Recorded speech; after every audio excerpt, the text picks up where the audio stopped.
Have you ever noticed that the strongest people say, "I'm fine," the most? They smile, they nod, and they keep moving. But psychology says this behavior isn't just about being polite. It actually reveals a complex layer of hidden survival mechanisms.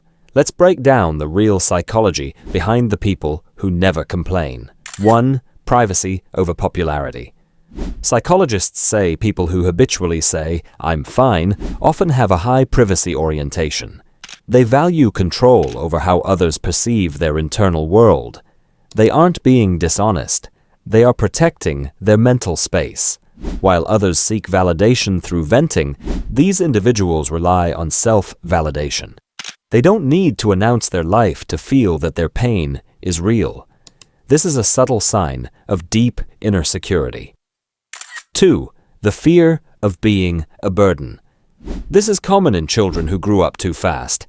They learned early that their feelings came last. Now, as adults, they minimize their needs. They apologize for wanting support. They feel guilty for depending on others. To them, saying, "I'm fine," isn't a statement of fact.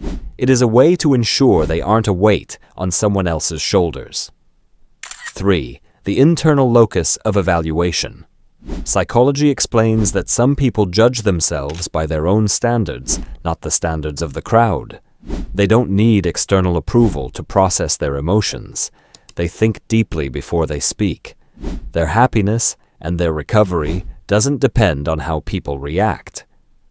It comes from within. 4. They understand the digital illusion.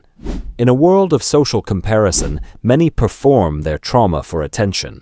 But those who stay low-key choose peace over performance.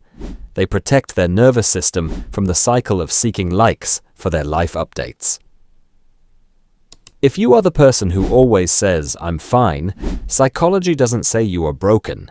It says your nervous system adapted to pressure early. You learned responsibility before safety.